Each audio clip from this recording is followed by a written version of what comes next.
Welcome, welcome. We're sewing today. It's a Saturday afternoon and we're sewing. I hope y'all are sewing with me. Because if you're sewing with me and if I get too slow, you can say go faster. And if I get too fast, you can say, hey, wait. There's nothing about this cardigan. We're sewing 915, Hugo's favorite cardigan. There's nothing about this cardigan that isn't wonderful. I mean, it is really, really an awesome pattern. And I'm not saying that. I didn't make the pattern. I mean, I made the pattern, but I just copied the styling. It's no big deal to make the pattern. It's hard to copy. It's hard to come up with the styling. So Hugo Boss came up with the styling. I just copied the pattern. That was easy. But you guys, it's just such a great pattern. It's going to be really easy to sew. You're going to see it's nothing that any of you can't do. And so we're going to take it step by step. So what I've done is I've cut it out, and I chose a contrasting fabric, really, so you could see a little bit better, but also just because I liked it. So this fabric is 3767. I don't know which one's which, to be honest. But anyway, it's striped, it's striated, and I did that for the collar, and I put the stripes going across. And then the other one is, it's on your screen, 3772. Like I said, I might have the numbers backwards. But this is amazing. This is a stretch wool. It's so beautiful. It's so fine. Oh, it's lovely, lovely, lovely. So I'm doing browns and blacks. All right. So we're going to start. And we're going to put up the columns as we're sewing. We're going to put up the columns so you can just follow it along. You know, when I put up the columns, I don't put every little detail on the column simply because you have your guide sheet and it doesn't fit. So I'm basically just putting up kind of the steps that we're doing so you can follow along. If you're not sewing and have the pattern, you can be following along. Okay? Okay. Let's do it. If you ask questions, you know what to do. Not questions, other stuff. Only what we're doing. We're focusing on Hugo's cardigan today. So I've got all my pieces here. The first thing I'm doing is this is the side panel. It's piece number, it's piece number 1. It's called front. And you have your option here of a B, C, or D cup. And so, just so you don't do two sides the same, usually you cut out right sides together. So I always put a pin in the right side. Just so that you don't make, because you know, if it's really easy, you could make two fronts the same. If the if the front and back is a lot alike, and this front and back is a lot alike. So I'm just going to start right there. Start with sewing that portion and bring it all the way down. My glasses are definitely not clean. I think it's because I've spent so much time sewing and no time cleaning this room. That is a world better. My goodness. Okay, here we go.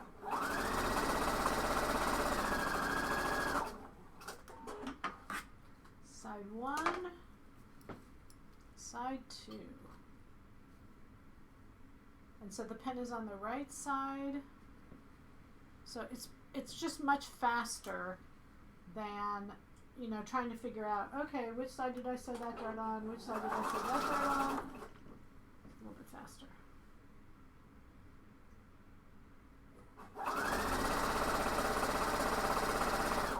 So remember, you have a 3/8 inch seam allowance, but not at the tip. I always start at the tip because I think it's more accurate. I think you're more likely to get a cleaner point when you start at the tip. And I think that if you start at the larger end, then you're more likely to kind of panic and go to the tip, you know, as you get to the tip. So you guys know how to sew darts, and you probably don't need any suggestions from me on how to sew a dart. We are probably all really good dart sewers at this point. Get that? That was a joke, at this point.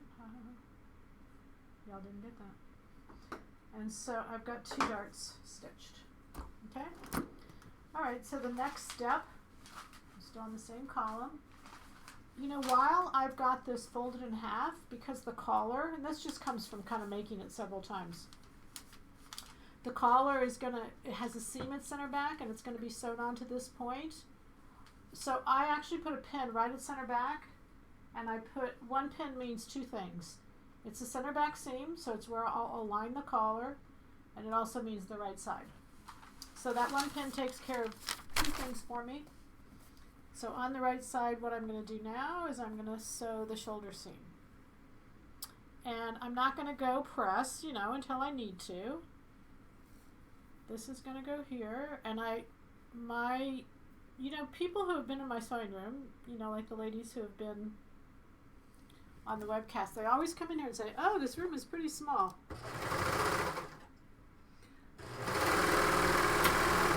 I have to admit, I really like my small room. You could even make it smaller and I'd be okay. Just, I guess, because it's all so convenient. Where everything is just really, really convenient. And so, I like that. I cut out in a different room. I don't try to cut it all out in the same room. So that does make a difference. Alright, so we're just doing the shoulder seams. Nothing hard here. So see, all we've done is sew darts and sew shoulder seams. Y'all can do that. This fabric, the solid brown, is actually a stretch woven. But what's interesting about this fabric, and the reason I used it, is it's actually a stretch woven with stretch in both directions. You can take all your pins out now, except for the center back. So it actually has stretch in both directions, which is usually stretch wovens, just by definition, they only have stretch in one direction. Knits have stretch in both directions, but not stretch wovens. This is a stretch wool that has stretch in both directions. See, I like it already. Isn't it pretty? We haven't done very much, and I like it already. Alright, so we're going to put up the next column, because that column is done. And we'll get to column 2 here in just a second. So the front of the collar is put on the fold. And so I'm going to do that. And actually, if I just undo that one and undo that one, I can put them back together and sew them right sides together. So this column is all about the collar. So we're folding right sides together. And this portion is actually on the inside of the collar. Nobody will ever see it. So if you wanted to stitch it on a sewing machine, it just wouldn't be any big deal. It might even be a little bit better because it'd be a little lighter. If you're using a heavier fabric, I wouldn't do it on the serger because you're laying in 4 threads here. The sewing machine, you're only laying in 2.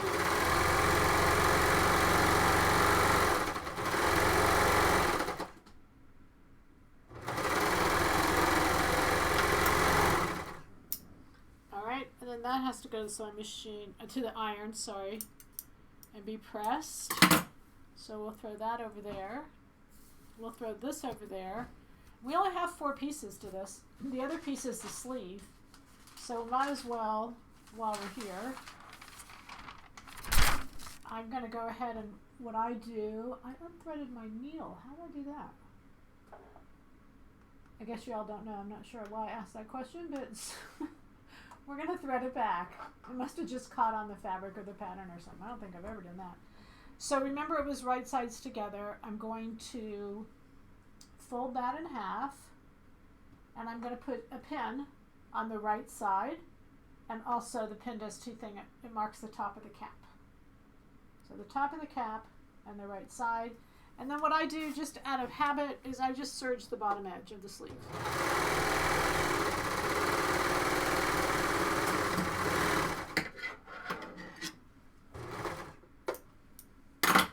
That's 1, and that's 2, simply because it's just easy, I guess, at this point.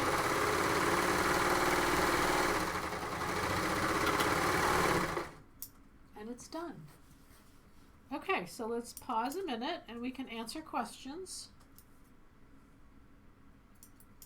if we have any. On the bottom part of that column 2, what we're going to do now is we're going to just press the collar. We'll press wrong sides together all the way down. And then we'll start column 3. What paper do you copy your patterns onto to make them more durable? I don't copy my patterns onto anything. Here, let me explain. This is the pattern paper that I make them on. This is a pattern paper. And this is actually given to me by the guy who does our grading because it digitizes well into the computer. But there's times where he's been out and he said he just went to Staples and bought their paper pad. So this is actually gridded, but this is actually the original pattern, what I made the pattern on. So I don't know about a paper source other than what he said, that if you go to Staples, it's a good paper source there. But he's used that when they run out of the kind of paper. Apparently what happens though, it has a digitizing board. We showed it on one series of PBS. We did a little show there. And the digitizing board has a tendency, this paper, to stick to that board. And so it digitizes into the computer much easier than any other kind of paper, I guess, apparently. What pattern is Peggy wearing? This is the 311. This was the one I did on Thursday night, the YouTube. 311 and 214, the two fit to stitch patterns. This is the 311. I've got it open as a little cardigan. All right. Did I hear you say that to make this pattern we should measure our waist? And that is the size we make. You didn't hear me say that. I'm not sure if somebody said that, but it sure wasn't me. You don't ever measure your waist to make a top. Your waist is the least most important part of the process. It's so easy to just go out and make the waist larger. So if you read the back of the pattern, it tells you how to choose your size. Okay? And so all you have to do is turn the back of the pattern. Even if you don't have the pattern, you can go to the website, click on the front, it'll go to the back, and you can read that paragraph. So you want to be sure you can understand that paragraph. All right, so we're going to start on column 3, but before we do that, let's press. Okay? And I think we've answered the questions, right, that are there. Okay, so on the collar, what I'm going to do is I'm just going to open it up to that center back seam. Now, again, remember that because this is a shawl collar, I don't want to put those stripes vertical. It's just not a good look. It'll contrast into the shawl. It just doesn't look good. Remember, I do remember though and respect that it's your garment and you get to do anything you want.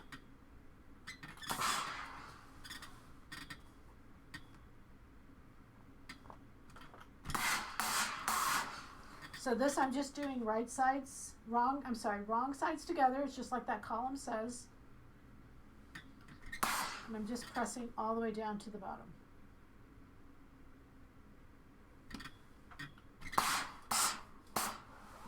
Okay, easy enough.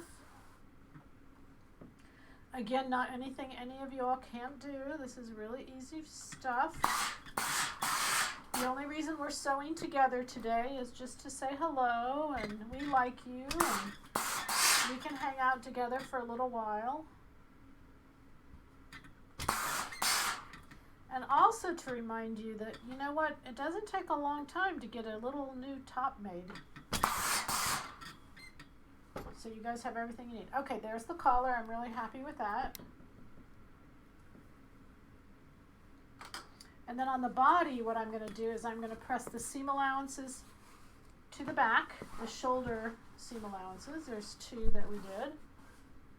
So I'm just going to give these a little press to the back. It just makes them a little bit easier when you're sewing them if they're pressed to the back.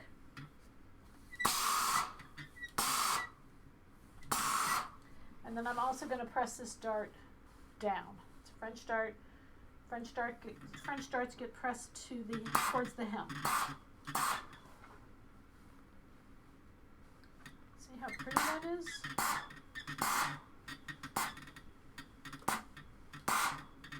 You just kind of hold it while you're pressing and just, this is a wool, so you can give it plenty of steam and it will handle all of it.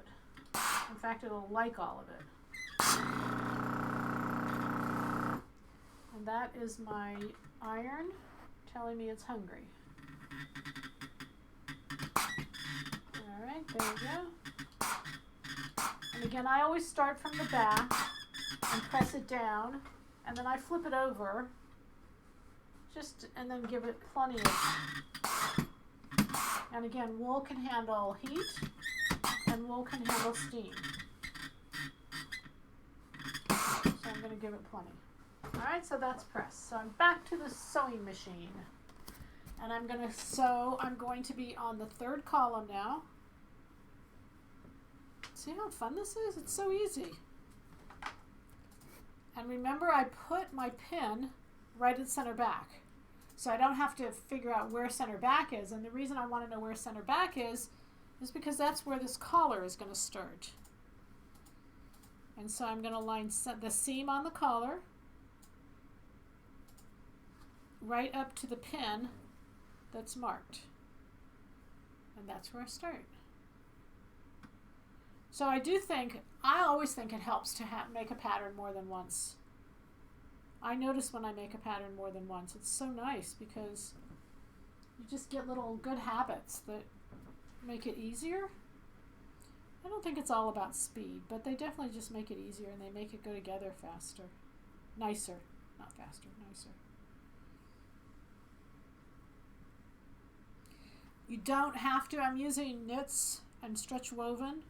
In this particular case, you don't have to pin all this, but I'm going to at least pin to get it started, and I'm going to make sure that it's going to end up the right amount, and then I'll just simply serge it all.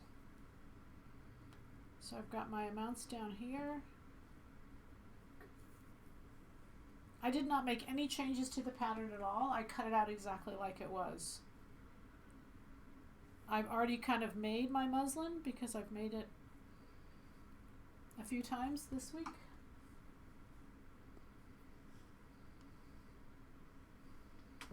So you can see that's going to lay in nicely. So what I'll do is I'll just pin the bottom and then just pin enough to where I can see that it's going to come in okay.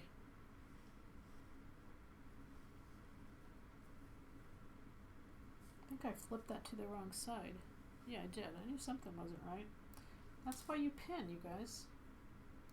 It's called avoiding mistakes.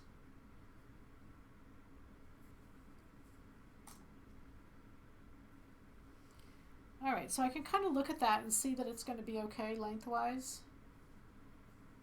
And so I'm going to start at center back and serge to the front, start at center back and serge to the other front. And again, if you're not sure, you can pin the whole thing. But again, because I've done this a couple times, I feel confident that it's a-okay. And you know, whenever you're working with two fabrics, one that they're a little different from one another, one's a knit and one's a stretch woven, you might get a little bit less or more movement on one than the other. So it doesn't hurt to pin it. Make sure you're ending up at the same place. If you're not, keep in mind that there can be reasons that could be one stretched more than another. You're always better off to put the fabric that is most stretchy on top so that the bottom fabric will kind of stabilize it together. So I'm just going to start at center back. And again, when you start at center back, when I've only pinned one half, you're kind of saving yourself some time because I don't know exactly how the two are going to sew together. If you were to sew from one end all the way up to the neckline, all the way back to the other side, it really calls for some exact sewing and pinning, whereas this is so much easier. When y'all are not watching, I usually put these pins in my mouth, so I can't do that.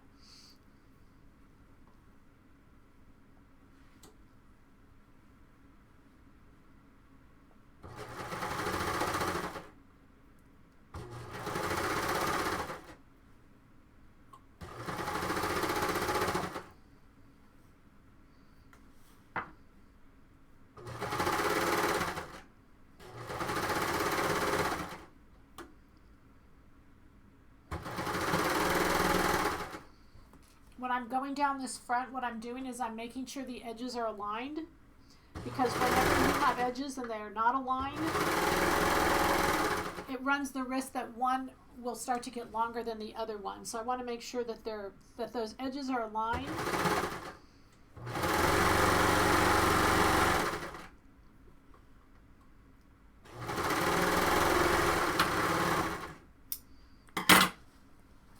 so that when I get to the bottom, I know that they're the way they should be. So you can see there's the one front, and then the other side's not sewn. So we're going to go ahead and, isn't that pretty? I just love the colors. I love the colors together. This, it's I don't know how to describe this brown in here. I mean, there's black and brown, but it's almost like a tan. It's really, really pretty together. All right, and then we're just going to do the same thing, but we're going to do it to the other side. We now have a little bit more confidence about how the two sew. Number one, because it ended up to be the same. So it gives you a little bit more confidence when you're dealing with fabrics. What we know is fabrics always react a little differently. And especially,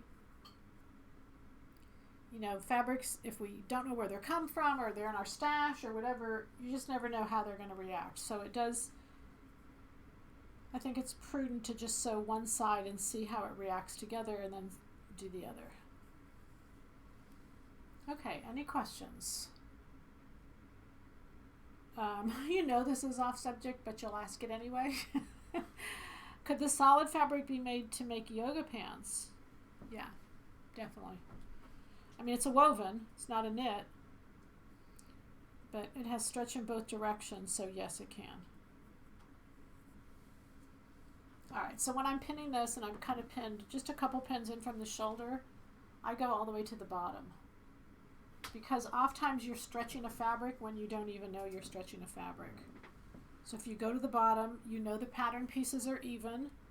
So I'll pin the pieces to be even at the bottom. And then work it backwards. All right, how's everybody out there? It's Saturday, everybody's home, or maybe not home. Pretty soon this crazy presidential debate will be over. Maybe life will be back to normal, maybe not. We don't know what normal is anymore. There's so many crazy layers on top of each other. We don't even know what normal is.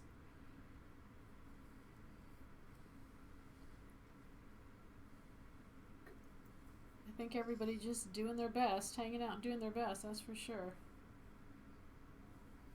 If I could sing, I would sing for you.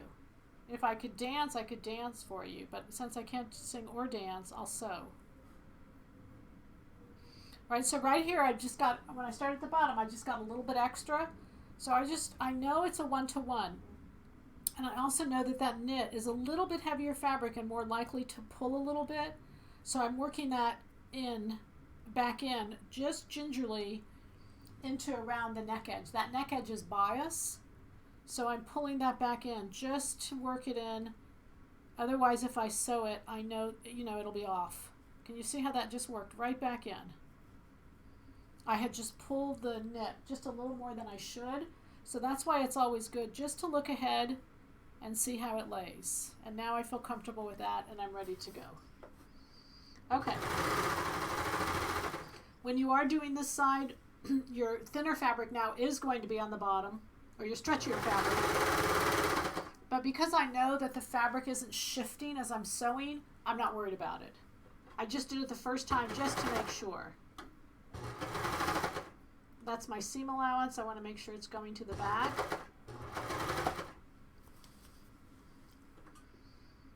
And this is the part where you step on the pedal and say go.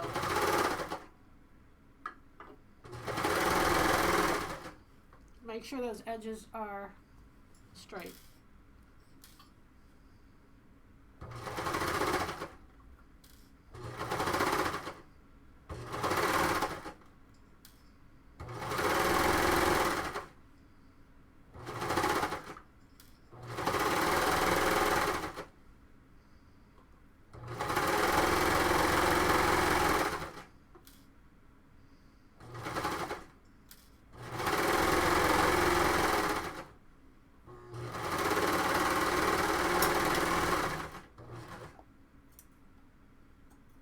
The very corner of that didn't do anything, but you have to always be careful, that's for sure. Okay, so now we have two sides of the cardigan done. I think it really helps when you start with fabric that you really like. And for me, that's going to be my label right here at center back. So the nice thing about starting at center back is you always know where the label is going to be because you can see where you're stitching kind of crossed. Isn't that pretty, you guys? It's really nice. Okay.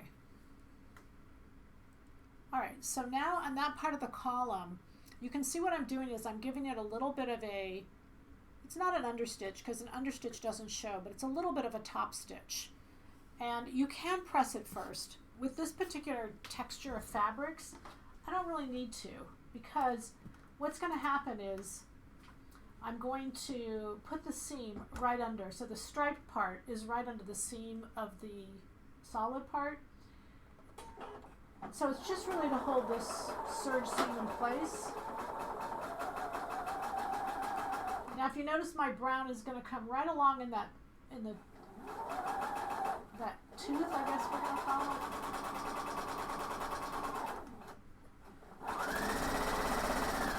So I've kind of it's laying out. It's not really necessary to press it. You can if you want. If you feel like it works better for you.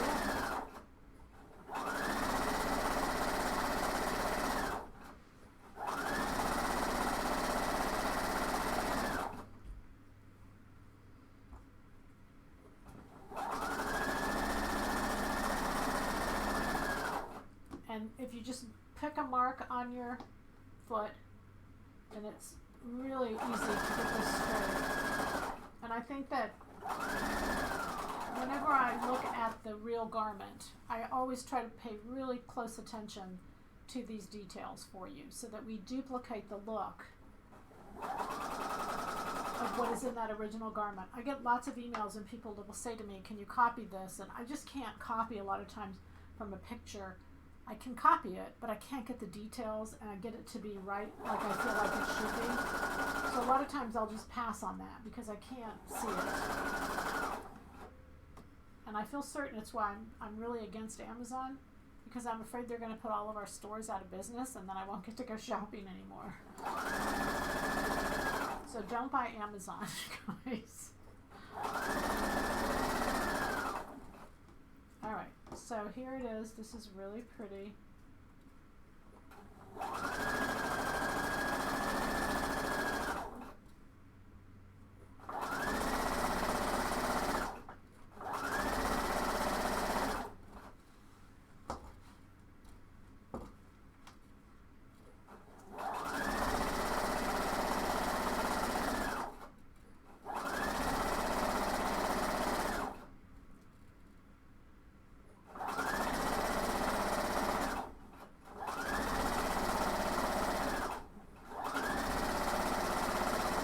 I can feel there, I know the seam is underneath, but also the sweater, the knit, is a little heavier than the stretch woven, and so it has a tendency to lay very nice.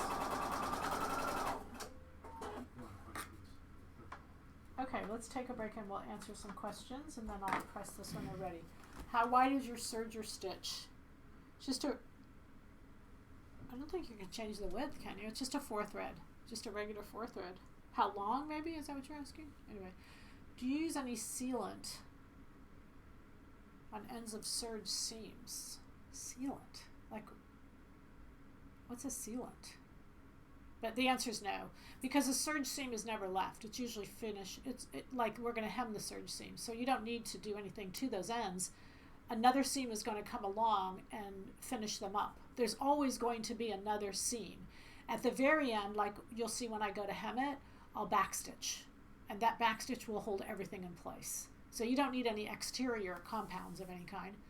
I found the collar to be too high. Will it make any difference in the sewing if I make the collar narrower? No, not in the sewing, no. No.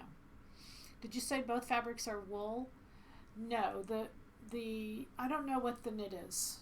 I'm not sure what the knit is, you guys. You'll have to look on the website. I'm not sure. I think it might be a wool jersey. It's really pretty. I just love it. I just love the textures. Poly thread, yes. Yes. Can you please show the collar on Victoria's top? Oh, the one I have on? It's on the, pattern. If you guys go to do this and then you can see it better. If you'll go to any pattern, just click on any pattern. And the last 4 numbers are the pattern number, the last 3 numbers, whatever. And all you have to do is put the pattern number you want. Like if you want to see 311, just take out the number that's there and put 311 and click, you know, the go or whatever, the URL, and it will bring up 311. It's still on the site. It's just that you don't have a link that gives you access to it. So if you'll do that, then you can click on the back and you can see all the lines. You can do that to 214 as well as 311. You can do both of them. Is your sewing machine foot a Teflon foot? It is. I leave a Teflon foot on all the time. I don't ever take a Teflon foot off. I think it's the best thing ever invented as far as sewing goes. Did you lengthen the stitch and all for the top stitching? No, I'm still at 3.5. I didn't change it at all. 3.5 is all that's necessary. 3.5 is based on your fabric needs and not anything else. I mean, unless you just want it to look different, but 3.5, it's based on how dense your fabric is. So I find that most of fashion fabrics will do really well at 3.5. And basically it's so that the thread will break. If it's too small, your thread won't break. Your fabric will tear. You don't want your fabric to tear. No need to top stitch. No need to top stitch from center back. No, you've already cemented the 2 together. And remember when I did that, it was kind of a trial to see, is my fabric stretching? Is it slipping? Is it moving? And none of that was happening. So I'm going to press this here, but you're going to be able to see it. It just top stitched beautifully. Really pretty. We'll get some close-ups here in just a minute, but let me go ahead and press this. And like I said, there's nothing wrong with pressing this before you top stitch it. I just knew I didn't need to. That's all.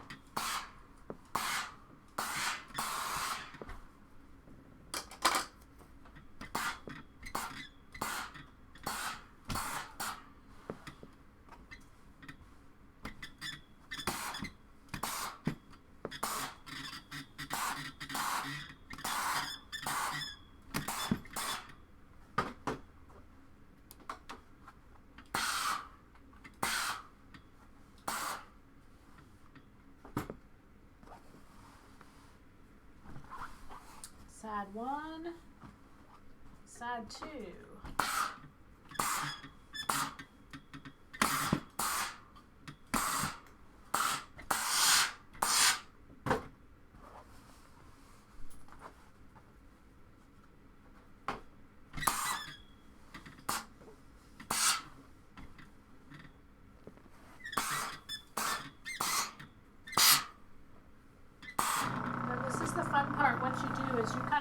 You kind of put it on.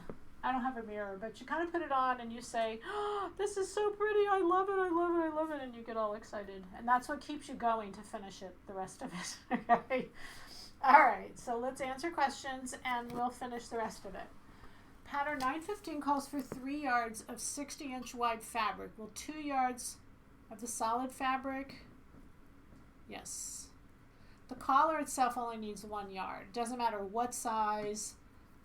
You know, and a lot of the fabrics I put up all these beautiful, beautiful wools and coordinating fabrics. And the whole reason I did that was there's so many of them make beautiful combinations of this 915.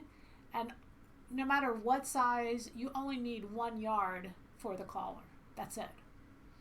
So you can do all kinds of great stuff on that. And actually, depending on the size you are, that 1 yard, if you're careful with it, you can make a little tank. You probably can't make the whole thing, but you can make the front and then make the back solid, and it'd give you a cute little tank to match.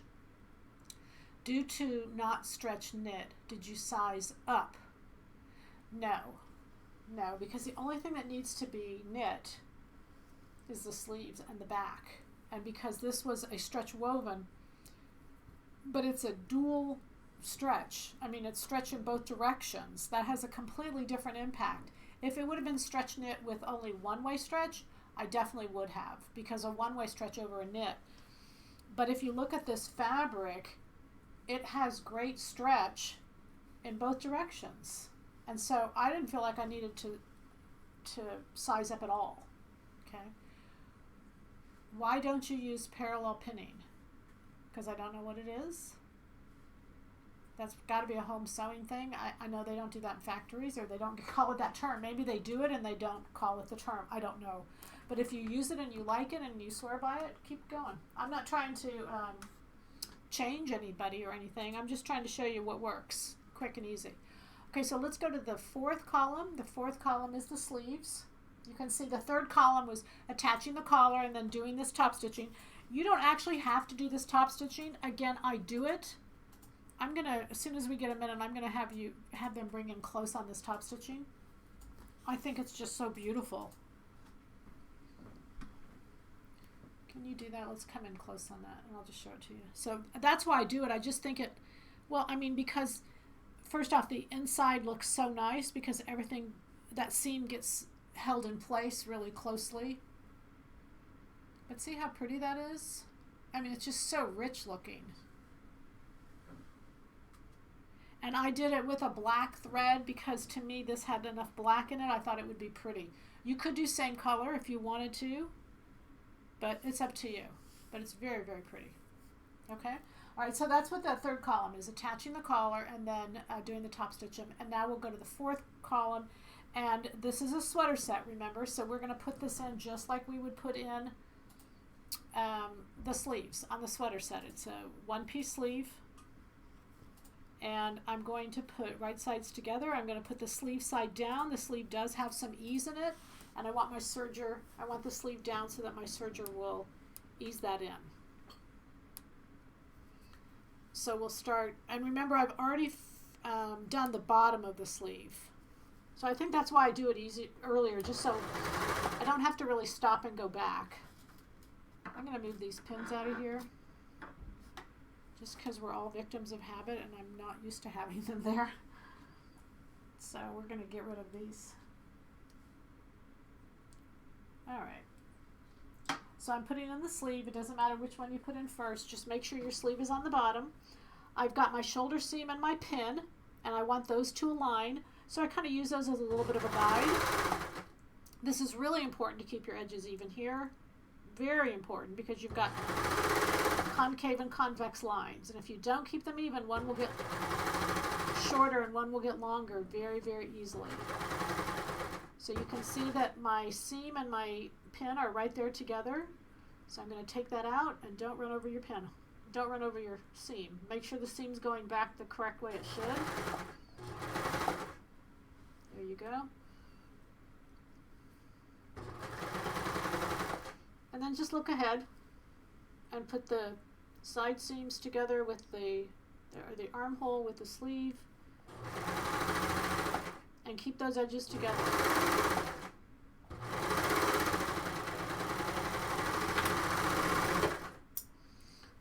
I really think sleeves and armholes are the #1 reason you shouldn't use 5/8 inch seam allowance, because of the concave and convex. Isn't that beautiful? The drape on this fabric is just amazing. Just beautiful. Okay, so it's so beautiful, we're just going to do it again. And so again, I've got a pin that's on the right side of my fabric, and it's on the shoulder part where it should line to the shoulder. And so I'm going to come again, I'm going to put sleeve side down and stitch in.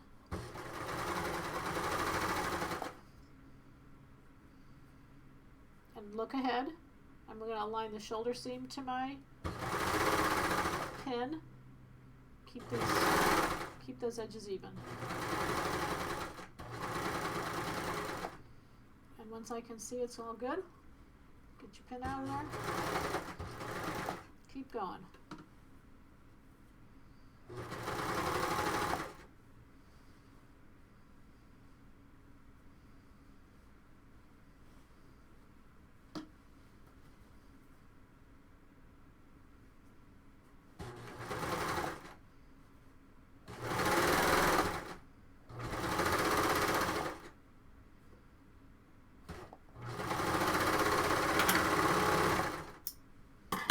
I was thinking about this the other day. I don't think there's ever a time, you know, a lot of times I'll say to you guys, you don't really need to press here, or you don't need to really do this. When it comes to after you've set both sleeves in, to press the seams, and you press the seams into the body, I don't ever skip this. Ever, ever, ever, ever. I don't ever skip it because you can never get the press on a sleeve on this portion like you can when it's flat. And so it's this portion that I want to press. And what I'm going to do is I use the end of the board, and you can see I'm going to press all those seam allowances. They go into the body. It's so easy to get it here and it becomes more and more difficult if you don't do it here. And I don't think it ever looks right. So press it on that side, and then I just pull it over the end of the board because it keeps all the seam allowances going that way, and then just give it a beautiful press. And that's it. That's the only time you ever have to press these sleeves. And you can see they just look beautiful. And they're pressed the right direction, etc., etc. So I don't ever skip that portion of pressing, I should say.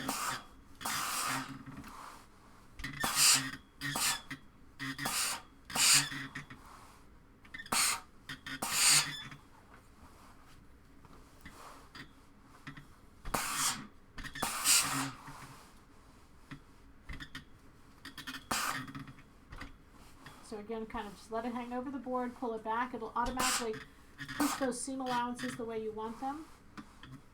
Seam allowances go into the body of the garment on a t-shirt or a cardigan, what this is. And you're good to go.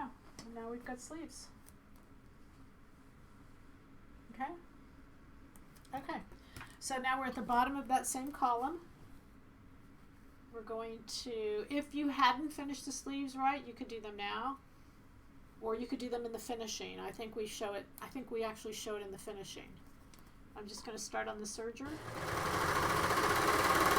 Before I start serging here, I check my underarm seam to make sure it's together, just so that nothing is slipping or pulling or kind of going the wrong way. People say to me all the time, doesn't it really bother you that you don't set the sleeve in and that your underarm seam doesn't match to the side seam? It doesn't bother me at all. If it's a 1/4 inch off, 1/8 of an inch off, I don't want it to be. I mean, I try really hard to, make it be exact. I think it's pretty darn exact. But does it bother me if it's off? No. No one's ever come up to me and asked me to lift my arm so they could see under my arm to see if my seams match. So here again, right after I've passed that underarm seam, kind of project ahead, and I want these side seams to come together. I want them to be the right length. So I want to make sure that my edges of the here are even so that my side seams do match. Again, because these seams are the right length, if one gets skewed and the seam allowance isn't accurate, then they'll become wider or narrower. And I don't want that. This is the bottom of the French dart. If it doesn't match exactly, this is a great place to clean it up.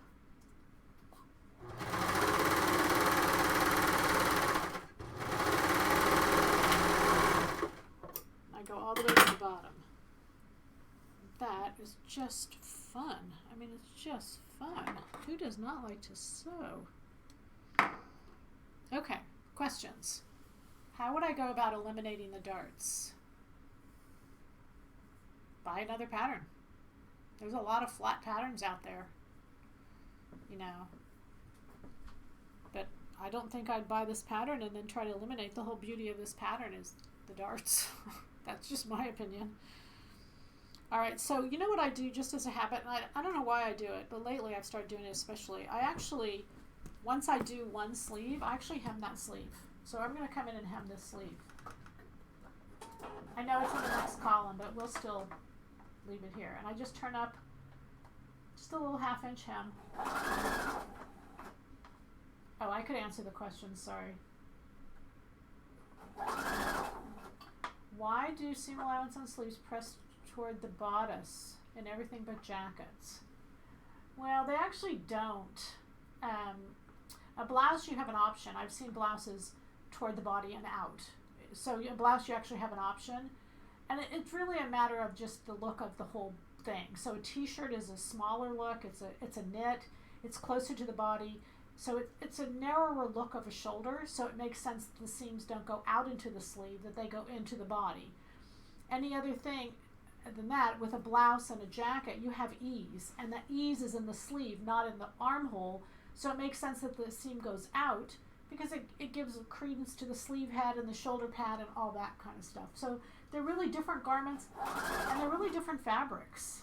So they're going to be handled differently. It's like not everything's the same, if that makes sense. And again, I chose a black thread because I really like the look of the striated, which is black and brown, and then I like the brown, which has the black thread on it. So that's why it shows that thread color. Once I go all the way around, I just overstitch where I started, and then I just clip all the threads because they've all been stitched over. So there's nothing that's going to come unloose or anything of that nature. And so that sleeve is hemmed. Okay. What setting do you use on your iron, especially when using knits and wovens at the same time? I just put it on a medium. Let me see what it is in right now. Yeah, it's just a low steam.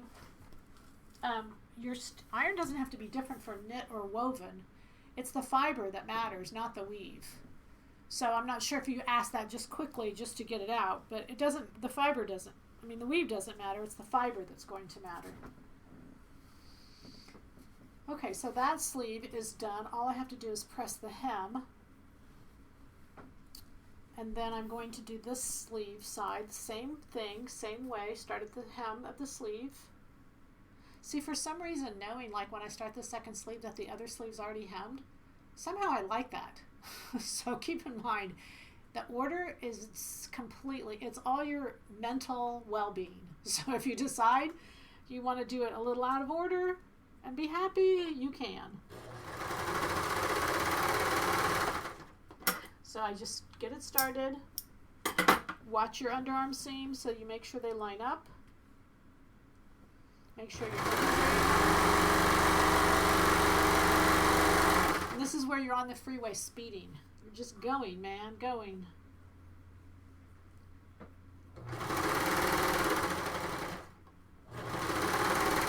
And then again, go down to the bottom, kind of project ahead. Make sure that your side seams are going to be equal or that the fabric's not slipping or any of that kind of stuff. Keep your edges even. Just fun stuff, you guys.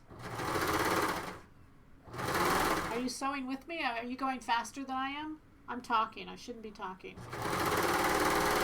We could have a race. We could have a sew off and see, you know, I'll sit and say, go. And whoever finishes it the fastest.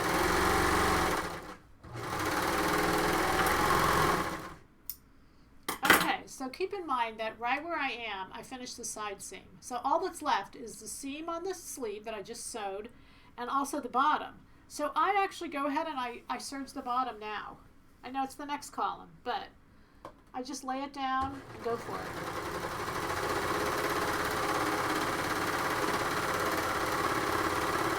For me, I learned a long time ago that I am all about the garment. Like I want something new to wear. I do love sewing, but I really like the new garment. So somehow what I figured out a little while ago is I could actually, as soon as I finish this hem or serging the bottom, I can actually turn the serger off because I'm done with the serger. I only have a little bit left on the serger. And that's a really happy thought to me.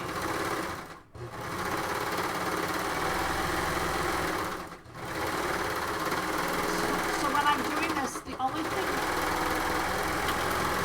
real thing I'm making sure of is my two seams are top stitched. The two front seams are top stitched out, so they're in place. But the two side seams, you want them to go to the back.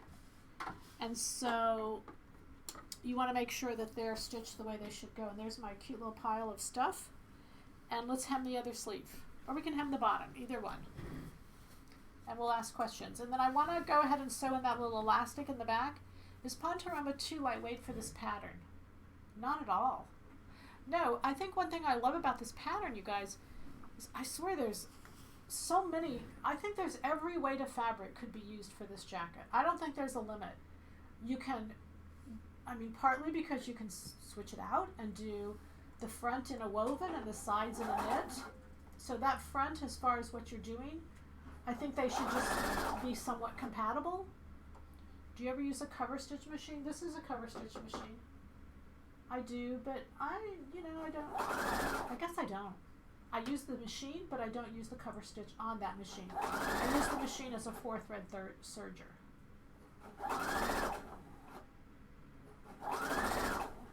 But if you have it, use it, you guys. If you like it and all that stuff. I don't think I trust that machine. I use it to serge, but if I was going to do it, I'd probably need to get a better machine that did it. The hem on the bottom of this is about 1 inch. I'm on the sleeve. I'm just finishing the other sleeve. And then the hem on the bottom is about 1 inch. And we'll put it on our little mannequin and show it to you.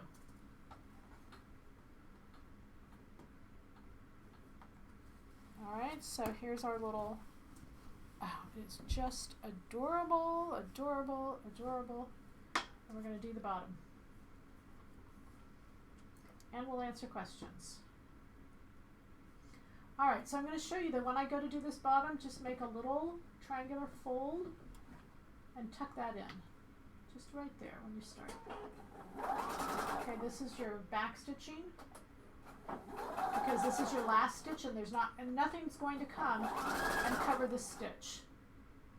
So that's where you back stitch. And what I do is just kind of take a little section at a time.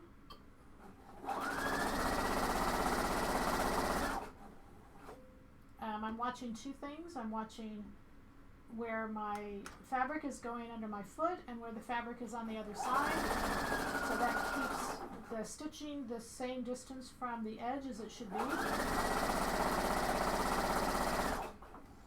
It's pretty easy just to get that straight. This is also something that if you wanted to, you could press before you stitch. It's your call. Anytime you're trying to get something exact, you could press before you sew and it will turn out much better. Would this pattern work for a lightweight boiled wool? Yes. I have a hard time with my seam allowance on a serger. Is there a test I can do to be sure? Seam allowance on a serger. What does that mean? You have a hard time with the seam allowance. You mean like keeping it straight? With my seam allowance.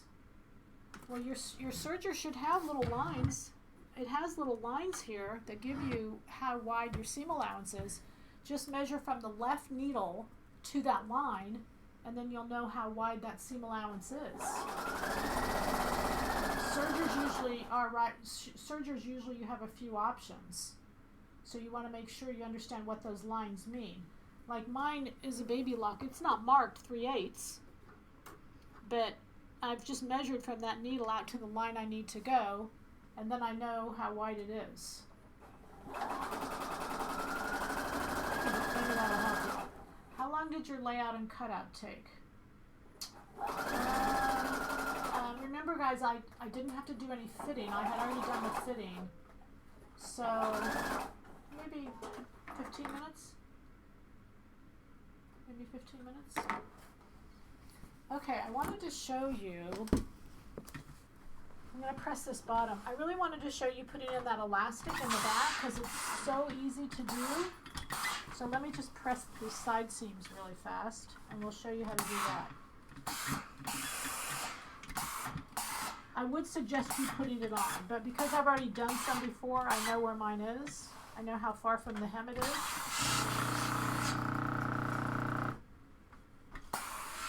But otherwise, what you want to do is when you're finished with the jacket, you can go ahead and put it on now. You don't have to do anything as far as the, that elastic in the back. And it even says on the pattern that it's optional. But I think you got to do something. I mean, I have fit these onto many women. I've had ladies in classes and they've done darts. You could do darts in the back if it's a firmer fabric. But I love the little gathers. I just love the way it looks.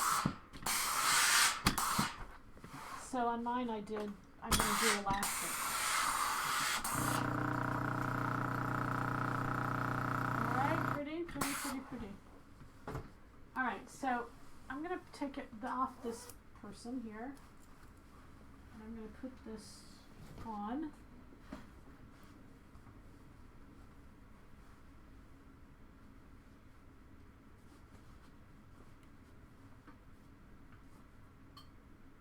Alright, we'll turn it around. And we'll see that's it. I've got it a little bit pulled forward. Sorry about that.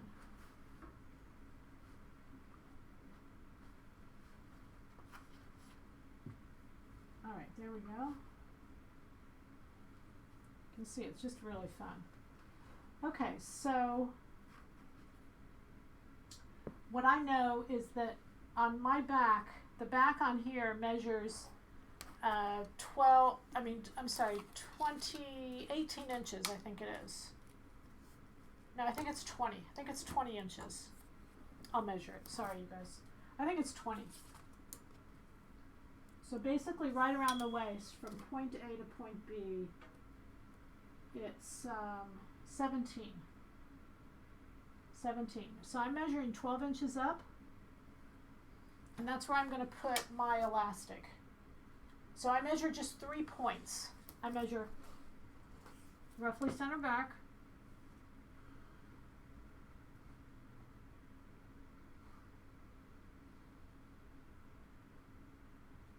and then the side seam,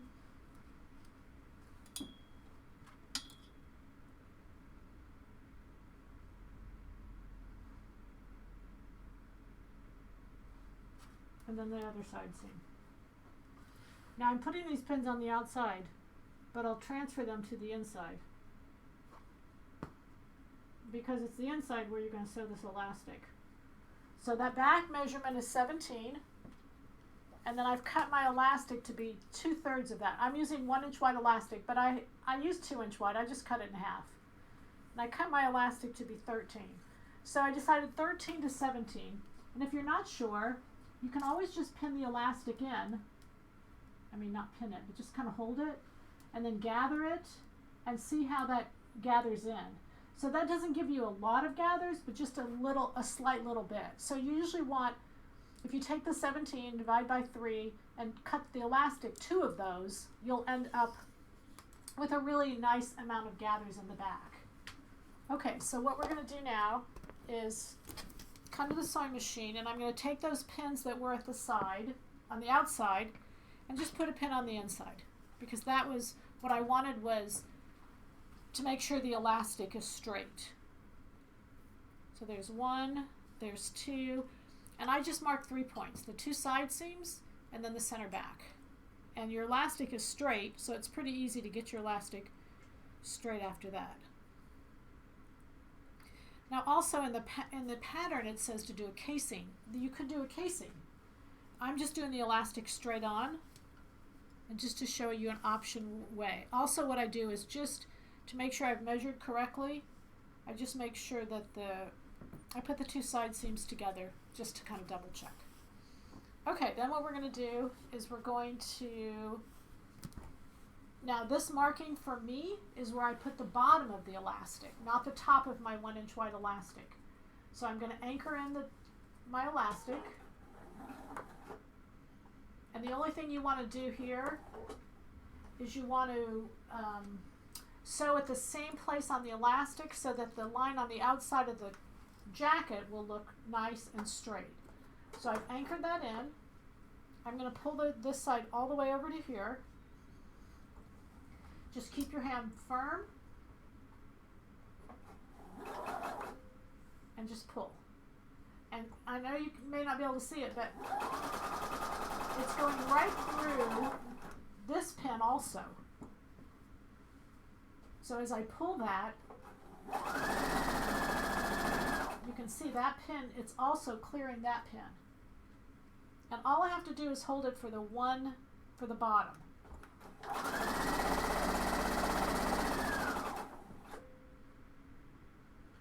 Because once you get to the side, I'm going to leave my needle down. I'm going to sew the end right into the side seam right at that point.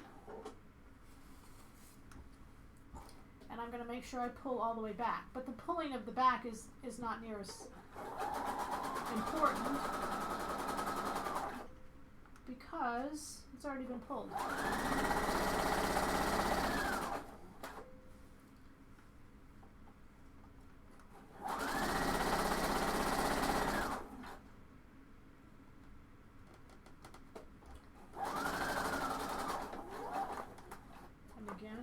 Make sure that that end gets done, that I do it horizontal, and then I just give it a little back stitch here and clip all those threads. Okay, and I'll put it back on and then you can see the difference, what it was before and after. And just cut all your little threads here. Alright, let's put it back on.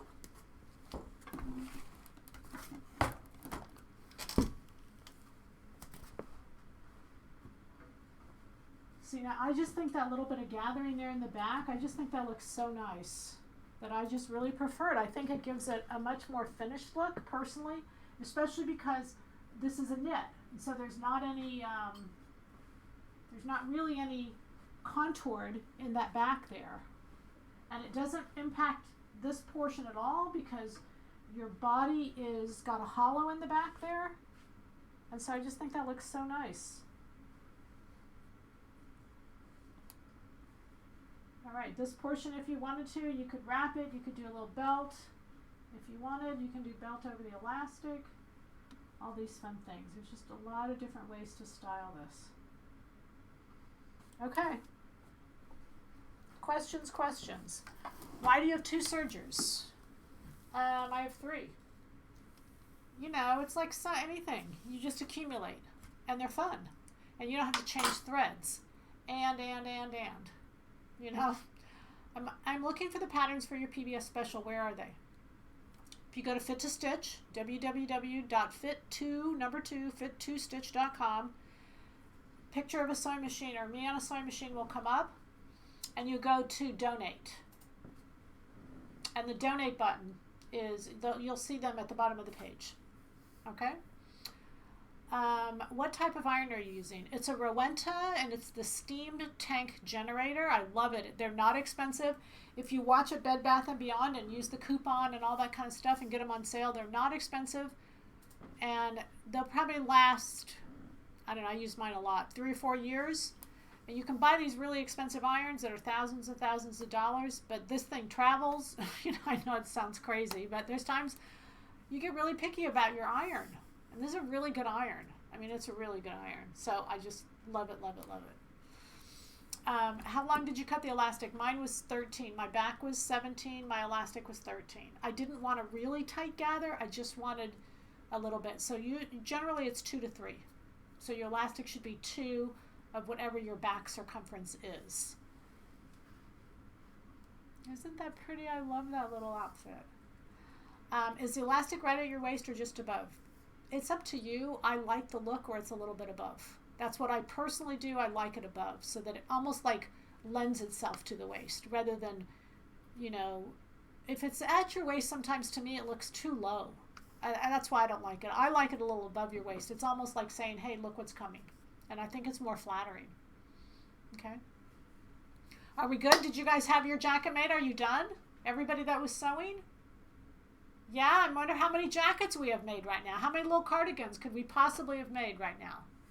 Yay, team. Okay, so I think we're good.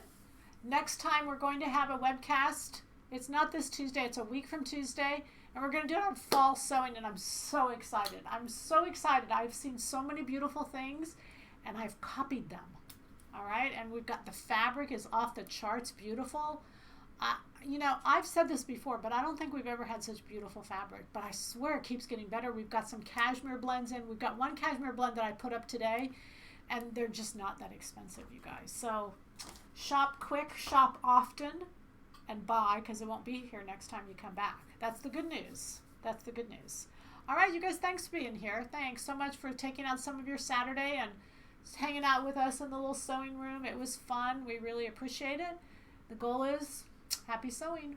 All right. See you next time. Bye.